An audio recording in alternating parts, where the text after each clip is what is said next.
Tare is the lifeblood of ramen, the source of flavor, of happiness. Today, I'm here to expose the secrets of this dark, saline solution and answer the question that haunts my sleep. What is Tare? How do we make it? Let's dig in. To begin answering these questions, let's talk about soup in general. Let's say, for example, chicken noodle soup. Ramen-esque in concept, but truly an abomination stashed in cupboards across the world. When you make this soup, you develop all the flavors in the pot, then serve. It basically sums up all soups outside of ramen. Ramen is pretty punk rock, if I'm gonna be honest. You tell ramen to season the soup, then it says, nah dude, I'm gonna do it on the side, you deal with it. Even instant ramen makes you do that. This seasoning that is used for ramen soup is called tare. Tare is a complex solution of ingredients with the intention to season a bowl of ramen, noodles, and its broth. An easy way to think of tare is to compare it to barbecue sauce. Every average American knows there's many kinds of barbecue sauce. You got your sweet kinds, you got some that are spicy and smoky, you got some that are mustard flavored. Same thing goes for ramen tare. You usually have either a shio, a shoyu, or a miso. Shio means salt, shoyu means soy sauce, miso, well, miso is miso. That's what it is. Making Shoyu Tare. Shoyu Tare 作り. Today I'm going to show you how to make a Shoyu Tare. If you read books about ramen, you'll find that all you need to make a Shoyu Tare is mirin, sake, shoyu. Sure, we're going to use those, but today I'm going to make you one that's a little bit more complex, pretty tasty, and it's my own recipe, so it's gonna be all the ones in all the cookbooks, trust me.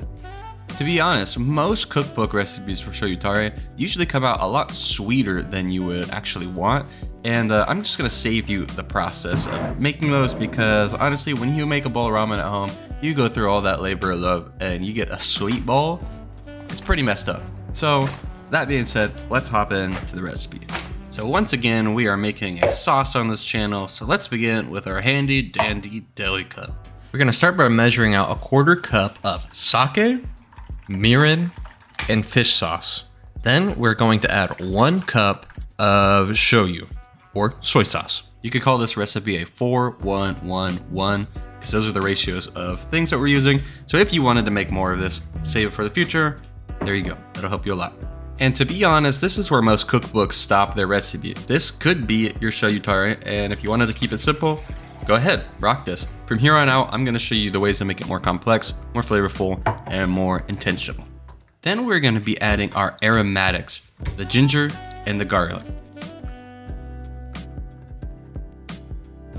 Don't worry about peeling your ginger. As long as you wash it, the flavor will come through. Don't gotta worry about it. So this is where we add our umami building blocks. We're gonna add a little strip of kombu. It's probably about a 1-inch by 3-inch piece. And we're gonna add a couple of shiitake mushrooms. Lastly, my secret weapon, charred scallion. If you have a grill, grill them. The smoky flavor is unbeatable. If you live in a crappy apartment like me, well then you gotta brown it in a pan real quick and then add them when they start caramelizing. All our ingredients in our deli cup. Let's refrigerate this overnight, let our kombu and shiitakes hydrate, and we'll check in on it tomorrow. The next day!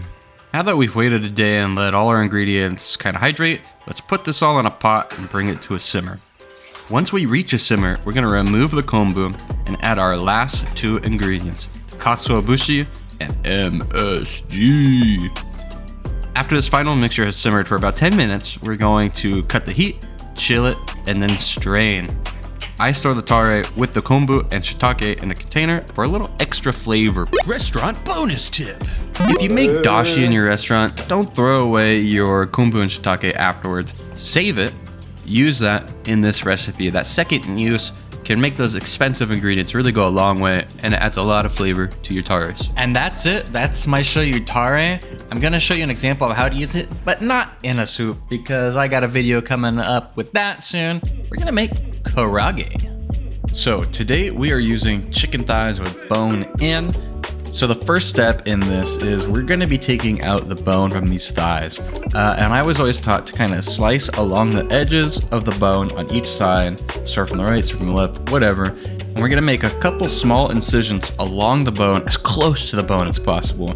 And basically what you're gonna do on both sides, you're gonna do the same thing to where you can eventually get your knife to connect underneath the bone. What you're gonna do is you're gonna slide it down, kind of pull the meat back so you can see the bone on your left, meat on your right, and you're just gonna slice it one straight cut all the way down, and there you go. Deboned chicken thigh, ready to make some karaage. Oh, and make sure to save that bone for making ramen in the future. Next, we're gonna butterfly it and then cut it into 8 pieces. More the merrier. Now that we got our chicken all cut up and prepared, we're just gonna add our tare. We're gonna add about a tablespoon, kind of mix it all together with our hands, get it all well incorporated, and let this marinate for about 5 minutes while we make the rest of our meal.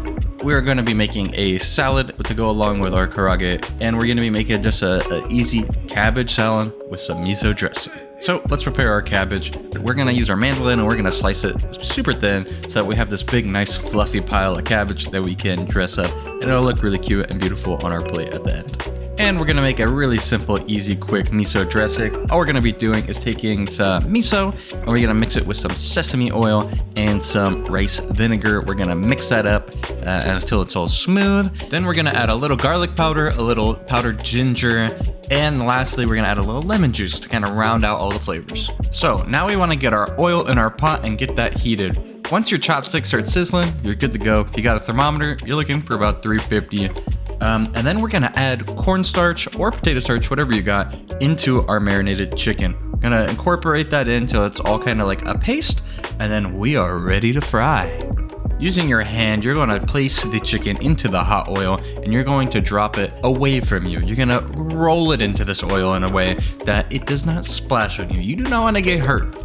Depending on the size you cut your chicken, you're gonna cook it for a different time. You can use a thermometer and you're looking for 165. And if you overshoot it, go to 170. That's great, that's awesome. Thighs, they tend to do better at those higher temperatures. The collagen starts breaking down and it'll be juicier.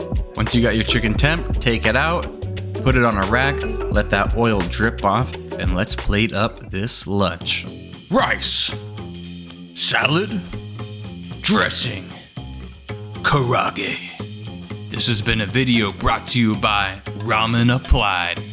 If you want to know anything else about ramen, let me know down below. And remember, slurp scribe.